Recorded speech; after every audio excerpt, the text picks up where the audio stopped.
Hello and welcome back to another episode of the Debatable Discussions podcast. You join us for another exciting episode today as we unfortunately, discuss a slightly less, perhaps joyful topic in many ways, which is pessimism. However, I suppose we'll try and sort of bring some joy to what is quite, a dismal topic in many Yeah. ways there. Yeah, so pessimism is philosophical theory sort of pioneered and spearheaded by Arthur Schopenhauer, German philosopher. And the core idea of pessimism really is that suffering is intrinsic and a necessary part of life. But sort of the divergence maybe from sort of other philosophies that also claim suffering is necessary is that pessimism treats it as sort of dismal truth, in the sense that due to suffering, lots of pessimists would argue that joy is only a fleeting emotion, it's an illusion, and that suffering is the normal and most common experience in the human condition. But also that perhaps existence is less preferable than non existence.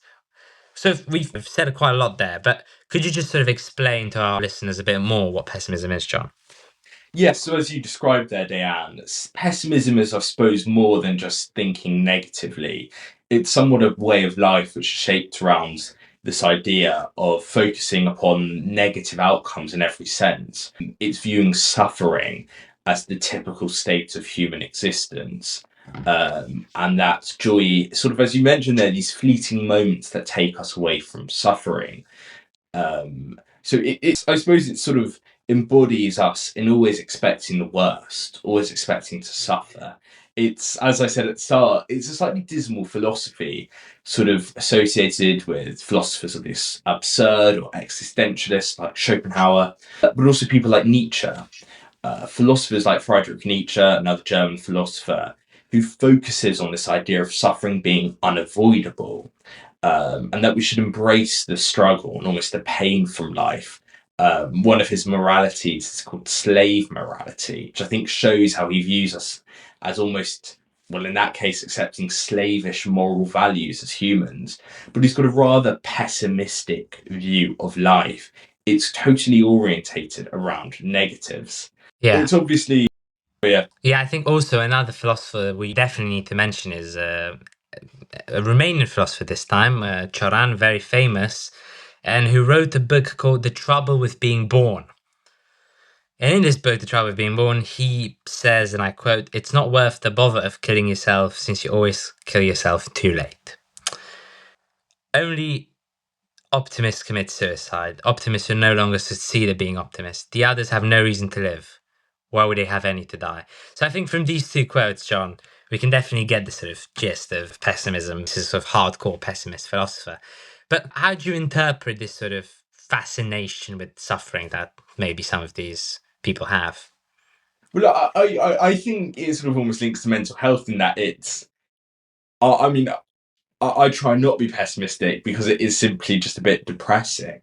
But almost is it this sort of perpetual cycle that one finds self in? I don't know. I think, is it almost a personal thing why they've shaped their philosophies around being so pessimistic? I Well, don't yeah. know. I think, yeah, it's almost to do so much with one's sort of personal state of being that influences their work. But I think a key thing about pessimism is that as much as it is a theory itself, it's also a thread between many other theories of always expecting the worst. So to go to one we recently talked about, we did an episode on international relations, and we looked at two theories there, or three actually, but two ones we talked about were realism, which in my mind has this sort of pessimistic thread in it. It views states as always being in this constant desire for power, wanting to weaken one another. It's this idea of states being greedy, and that has this sort of pessimistic thread.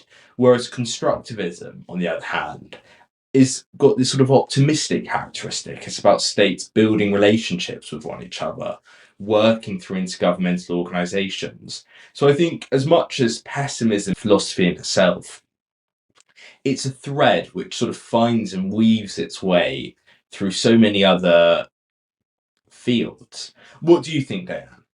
Yeah, I think you're definitely right. I think when you say about if it's a personal choice whether to be pessimistic, I think if you look at Camus, for example, him and Choran, both agree that life has no meaning. However, the difference is that Camus believes you should enjoy it, whilst pessimists would say, well, actually, what is there to enjoy? It's all depressing. And to some extent, I think there is a truth in that. There is a truth in the fact that suffering is a part of the human condition. It's perhaps I would say a stronger emotion than joy. I think if I could choose whether I could be, you know, if I could avoid suffering or if I could be happy, I think I'd choose to avoid suffering. I think it's a stronger emotion. Um, to some extent, I think they have a point, but the way they've taken that point and made it so universal, that I don't really agree with. And there's another famous quote by him, same Romanian philosopher, saying, "What would be left of our troubles if an insect showed his troubles to us?" I think that's another thing, that everyone's got troubles in life. It's just how you deal with them. What do you think? Yeah, and I'd actually sort of like to grasp on that idea you mentioned there about avoiding suffering, because it's been in many philosophical theories that one can sort of pursue pleasure or they can aim for happiness in life, but one almost needs pain or suffering to know what pleasure is like. It's this sort of the dichotomy between the two. You can only have one with the other. You can only know what makes you happy if you know what makes you not happy. It works in that sort of relationship, which I think is very interesting. Sort of, you need to go through the hard times, one could say, sort of quite cliche, but you need to go through the hard times to know what the good times are like.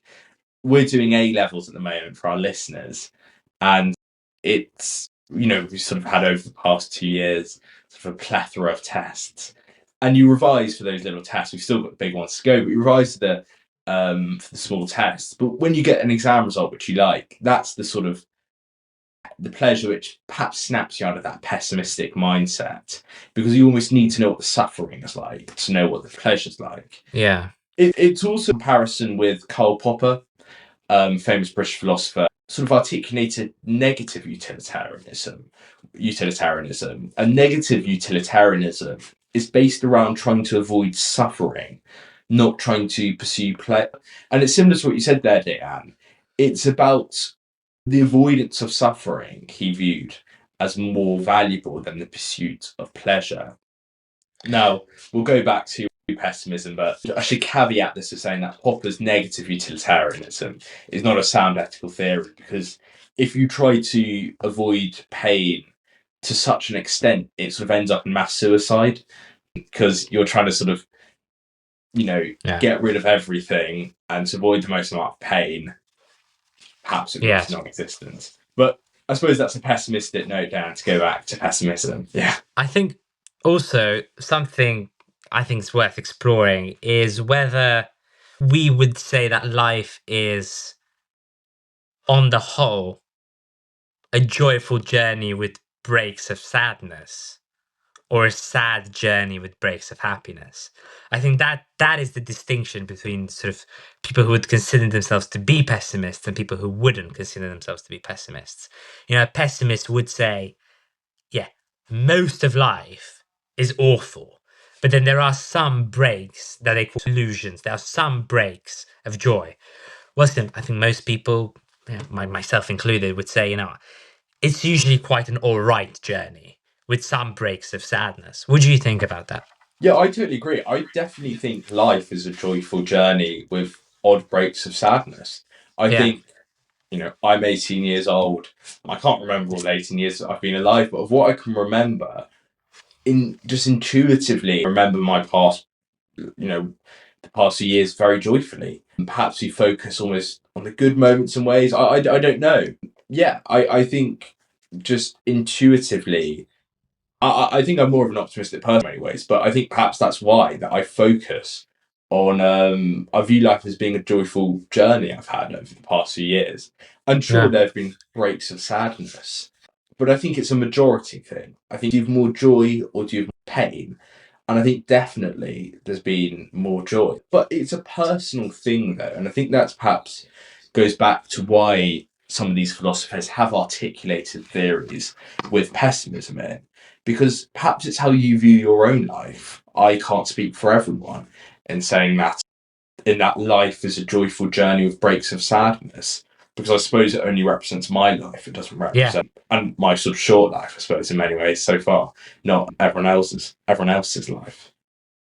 Yeah, I think you've said really well. I think it's sort of a personal decision whether you subscribe to pessimism. But I also think in some way, your choice would define your life. I think if you sort of expect everything to be very, very, very, sort of abysmal, then I think you would sort of put yourself in a position of accepting that more and sort of focusing on that more. So I think it's a sort of two-way street. Yeah, you choose to subscribe to pessimism as a philosophy because of your sort of circumstances, but then you keep going in that cycle. It doesn't allow you to break that cycle.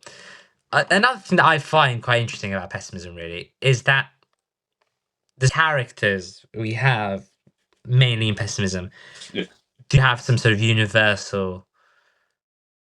So Arthur Schopenhauer, for example, was notoriously very easily annoyed. Okay, yeah. Had some great great quotes on dogs in the street, but also he wrote a book, not really a book, sort of more of an essay, which is The Art of Being Happy. Oh, yeah, yeah. What do you think about the reasons why I think a philosophy going around right now is Stoicism? Why do you think Stoicism is going around in a way that pessimism isn't? Because they're two sides of the same coin, really. I suppose is pessimism not is pessimism not fashionable in a way? I don't know. I think there's a lot to be pessimistic about in the world we live in today. I think one event for me recently was when Trump put that deadline on Iran and almost threatened nuclear war. I think that made me feel rather pessimistic. Yeah, Consequence, and this situation with Iran, similarly all these other conflicts across the world, in the Middle East, also in Ukraine, it really makes one feel slightly pessimistic. I think in many ways. There are obviously moments of joy amongst the world, but perhaps pessimism is fashion. Yeah, it is fashionable, really, because it's a consequence. As someone interested in politics, it can almost be seen as a consequence of the political world. I think some voters in Britain now will be feeling very pessimistic with Sakia.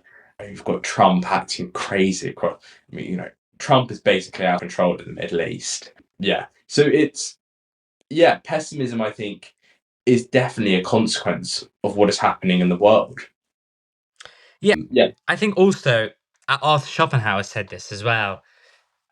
He actually was quite influenced by Stoicism in a way. So his approach of, and what I said, of avoiding pain rather than chasing joy comes from Schopenhauer, and he was quite influenced by this sort of power of will and your will of being able to you know, overcome your sort of boredom. He says that life in itself is full of boredom and futile desire. What do you think that our life is, full of boredom? Or do you think actually stuff happens? Oh no, I don't think life's full of boredom. I mean, this is another, I suppose, very personal question in the sense of it depends upon one's experience of life greatly. Uh, but I nonetheless think that there are moments of joy within life. I think it can be something particular experiences, family, with friends, and they are those moments of joy in life. But then, as I said, it is so relative upon one's consequence, upon one's situation, in many ways, one's context. But another idea, sorry, Dan, just to go back, but Yeah, Stoicism you mentioned, Aaron, and I should have said why I think Stoicism is fashionable at the moment. And I do think Stoicism is completely fashionable for the wrong reasons. So Stoicism sort of trying to live like a Stoic, having these sort of strong values. And I think it is fashionable sort of because of this manosphere.